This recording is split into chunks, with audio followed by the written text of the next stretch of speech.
जय हिंद बच्चों। तो स्वागत है आप सबका फिजिक्स समझो में। तो प्यारे बच्चों, आज की इस वीडियो में हम जोसा काउंसलिंग के डॉक्यूमेंट्स को लेकर बात करने वाले हैं कि अब जोसा काउंसलिंग के लिए आपको कौन कौन से डॉक्यूमेंट जो तैयार करके रखने हैं, क्योंकि जेई एडवांस का जो रिजल्ट है बच्चों वो 2 जून को आने वाला है, जो टेंटेटिव डेट है। तो जैसे ही आपका जेई एडवांस का रिजल्ट आ जाएगा उसके तुरंत बाद जो है जोसा काउंसलिंग के लिए प्रोसेस सारे जो स्टार्ट हो जाएंगे। ठीक है, तो वो सारी डेट्स वगैरह को भी आज की इस वीडियो में हम बात करेंगे, लेकिन मोस्ट इंपॉर्टेंट यहाँ पे सेक्शन होगा डॉक्यूमेंट्स को लेकर कि हमें कौन कौन से डॉक्यूमेंट जो अब अपने आप को तैयार करके रख लेना है। ठीक है, तो चलिए स्टार्ट करते हैं इस वीडियो को। तो सबसे पहले बात करते हैं कि व्हाट इज जोसा काउंसलिंग, यानी जोसा काउंसलिंग है क्या।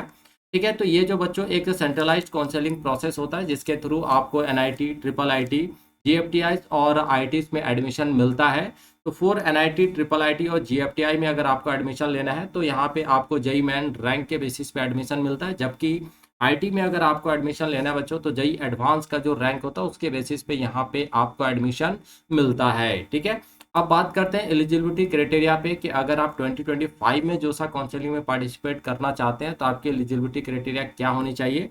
तो एनआईटी, ट्रिपल आईटी और जीएफटीआई के लिए आपका जेई मेंस क्वालिफाई होना बहुत ज़रूरी है, और आईटी के लिए बच्चों यहाँ पे जेई एडवांस जो है वो क्वालिफाई होना चाहिए। At least 75% marks in class 12th, और क्लास 12th में आपका 75% मार्क्स होना चाहिए।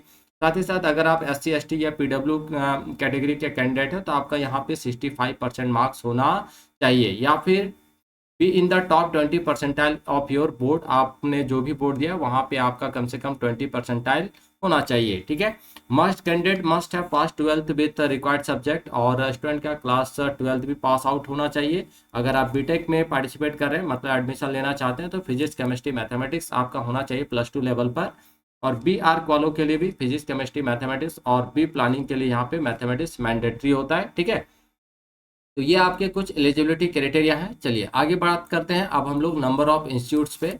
तो जोसा पार्टिसिपेटिंग इंस्टीट्यूट, यानी जोसा काउंसलिंग में कितने इंस्टीट्यूट जो है वो पार्टिसिपेट करते हैं बच्चों। तो अगर आईटी की बात करें तो यहाँ पे हमारे इंडिया के जितने भी 23 आईटीज हैं वो सारे पार्टिसिपेट करते हैं जोसा काउंसलिंग में। ठीक है, फिर एनआईटी 31 एनआईटीज हैं, और ट्रिपल आईटी 26 और जीएफटीआई 40, यानी इतने इंस्टीट्यूट जो है वो जोसा काउंसलिंग में पार्टिसिपेट करते हैं।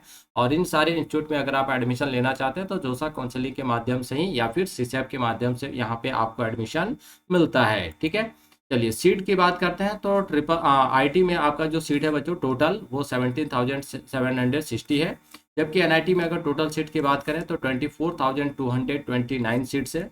और ट्रिपल आईटीज में अगर बात करें तो 8,546 सीट्स है, और जीएफटीआई में 9,402 सीट्स यहाँ पे है अभी। ठीक है, यानी इतने सीट ऑफर्ड किए गए हैं इन सारे इंस्टीट्यूट के थ्रू।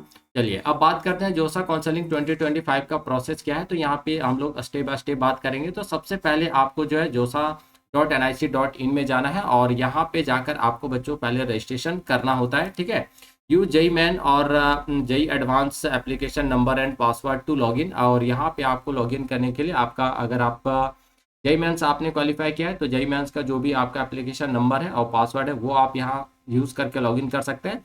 और अगर आप आईटी के लिए एडमिशन लेना चाहते हैं, मतलब जेई एडवांस आपने क्वालिफाई किया है, तो फिर उसका जो एप्लीकेशन नंबर और पासवर्ड होगा वो आप यूज़ करके जो यहाँ पे आप अपना लॉगिन करेंगे और रजिस्ट्रेशन करेंगे। ठीक है, उसके बाद चॉइस फिलिंग का ऑप्शन होता है। लिस्ट योर प्रीफर्ड कॉलेज, जो भी आप कॉलेज प्रीफर करना चाहते हैं, आपका जो भी रैंक है उस रैंक के बेसिस पे आप जो भी कॉलेज यहाँ प्रीफर करेंगे उसको यहाँ पे आपको चूज करना है। Branch in order to preference, है ना। Fill as many choice as possible to increase chances, तो यहाँ पे ट्राई करना है कि ज़्यादा से ज़्यादा आप चॉइस को फिलअप करें ताकि आपका ऑप्शन ज़्यादा से ज़्यादा यहाँ पे बन पाए। ठीक है, ये ऐसा नहीं कि एक दो कॉलेज चूज किए हैं तो फिर बाद में दिक्कत हो सकता है, इसलिए आप थोड़ा सा ज़्यादा यहाँ पे चूज करें ताकि अगर मान लीजिए फर्स्ट सेकंड थर्ड चॉइस से आपका ना मिले तो अगर फोर्थ फाइव में आपका कहीं ना कहीं एडमिशन हो जाए। ठीक है, third mock allotments, JoSAA release to mock allotment based on the choice you filled. आपने जो भी फील्ड किया है उसके बेसिस पे यहाँ पे 2 मॉक अलॉटमेंट यहाँ पे जोसा के द्वारा रिलीज किया जाता है। You can modify choice after mock rounds, और आप मॉक राउंड्स के बाद अपना जो भी चॉइस है उसको आप यहाँ पे मॉडिफाई कर सकते हैं। जो आपने कॉलेज प्रीफर किया है उसको यहाँ पे आप मॉडिफाई कर पाएंगे। Fourth seat allotment rounds there will be 5 round of seat allocation. तो जोसा काउंसलिंग में बच्चों टोटल 5 राउंड होता है, ठीक है। और सीसेप की अगर बात करें तो सीसेप में आपके 2 स्पेशल राउंड होते हैं, तो यानी टोटल मिला के आपका 7 राउंड होता है। तो पहले आप जोसा के लिए जा रहे हैं तो यहाँ पे 5 राउंड, और उसके बाद अगर नहीं हो रहा है तो फिर आपको आप सीसेप काउंसलिंग में पार्टिसिपेट करना चाहिए, जहाँ पे आपको 2 राउंड्स देखने को मिलता है और उसके थ्रू भी आपको अच्छे एनआईटी में एडमिशन मिल जाता है, ठीक है। After every round you can accept the seat. आप हर राउंड में अपना सीट एक्सेप्ट कर सकते हैं, या फिर आप ट्राई कर सकते हैं। अगर आपको अच्छा ब्रांच मिलने का ऑप्शन है तो फिर आप नेक्स्ट राउंड के लिए भी आप जा सकते हैं, ठीक है। फिफ्थ है डॉक्यूमेंट अपलोड वेरिफिकेशन। तो उसके बाद आपको यहाँ पे अपने जो भी डॉक्यूमेंट्स मांगा जाएगा वो आपको यहाँ पे अपलोड करना है, वेरीफाई करना है। One seat is allotted upload documents online, ठीक है। यहाँ पे जो भी आपको काम करना है सारा ऑनलाइन काम करना है, ऑफलाइन का यहाँ पे कोई सिस्टम नहीं है। Documents will verify online by the reporting centre. और जो भी आप मतलब वेरीफाई कराना है, ठीक है। सीट कंफर्मेशन पे seat acceptance fee 35,000 for general OBC and EBC category. तो यहाँ पे आपको अपना सीट बुक करने के लिए पे करना होता है बच्चों सीट एक्सेप्टेंस फी, जो जनरल ओबीसी और ईडब्ल्यूएस कैटेगरी के लिए 35,000 होता है, और एससी एसटी पीडब्ल्यू के लिए 15,000 होता है, ठीक है। अगर आपने सीट जो है अगर आपका बुक हो गया तो फिर ये जो है आपका फ्रीज कर लिया जाता है। और final admission after final round, जब कंप्लीट हो जाएगा आपका सारा प्रोसेस, तो आपको जो है जो कॉलेज आपको प्रिफर किया जाएगा आपको वहाँ पे जाना है, फिर अपना डॉक्यूमेंट्स वेरिफिकेशन वगैरह कराना है, ठीक है। तो ये पूरा प्रोसेस है पूरा जोसा काउंसलिंग का। चलिए अब बात करते हैं इंपॉर्टेंट डॉक्यूमेंट्स फॉर जोसा काउंसलिंग 2025, जो हमारा आज का मेन पॉइंट है, ठीक है। देखिए तो डॉक्यूमेंट्स में क्या क्या करना है हमें। तो फर्स्ट है प्रोविजनल सीट अलॉटमेंट लेटर। आपका जो भी सीट अलॉट किया जाएगा तो उसका जो लेटर होगा जो अवेलेबल होता है सीट एलोकेशन के बाद, तो वो लेटर आपको बच्चों यहाँ पे लेके जाना है। दूसरा जेई मेन और JEE advance admit card mandatory है ये। अगर आपने जेई मेंस के थ्रू आप एडमिशन यहाँ ले रहे हैं एनआईटी ट्रिपल आईटी या जीएफटीआई में, तो आपके पास जेई मेन का एडमिट कार्ड होगा। और आपने अगर जेई एडवांस क्वालिफाई किया है तो जेई एडवांस का यहाँ पे एडमिट कार्ड आपका लगेगा। फिर जेई मेन और जेई एडवांस का जो कार्ड होता है स्कोर कार्ड जो होता है वो आपको यहाँ पे लगेगा। फिर क्लास 10th का सर्टिफिकेट, ये मेनली आपका यहाँ पे डीओबी के लिए लगता है बच्चों, ठीक है। और क्लास 12 सर्टिफिकेट, ये आपका क्वालिफिकेशन होता है ग्रुप के लिए। Category certificate SC ST OBC if applicable, अगर आप किसी पर्टिकुलर कैटेगरी से आते हैं तो आपका यहाँ पे कैटेगरी सर्टिफिकेट होना बहुत जरूरी है। और वो कैटेगरी सर्टिफिकेट आपका 1 अप्रैल के बाद का होना चाहिए। तो जिन बच्चों ने अभी बनाया नहीं तो फटाफट अभी आपके पास टाइम है, आप उसको बना लीजिए, ठीक है। मेडिकल सर्टिफिकेट, तो जोसा जो काउंसलिंग है उसमें जब आप उसके वेबसाइट पर जाएंगे तो आपको मेडिकल सर्टिफिकेट का एक पूरा फॉर्मेट मिलेगा। आप उस फॉर्मेट को डाउनलोड करके उसी फॉर्मेट पे आपको यहाँ पे क्या करना है, मेडिकल सर्टिफिकेट बनाना है। फोटो आइडेंटिटी कार्ड है ना, गवर्नमेंट इशूड आईडी, कोई भी गवर्नमेंट इशूड आईडी, मेनली यहाँ पे आधार कार्ड ही हम लोग लेके चलते हैं बहुत क्योंकि मैक्सिमम बच्चों के पास जो बच्चों आधार कार्ड होता है, तो आधार कार्ड या अगर पैन कार्ड है तो pan card, voter ID card, ये सब सारा आप यहाँ पे यूज़ कर सकते हैं जो गवर्नमेंट इस द्वारा इशू किए गए हैं।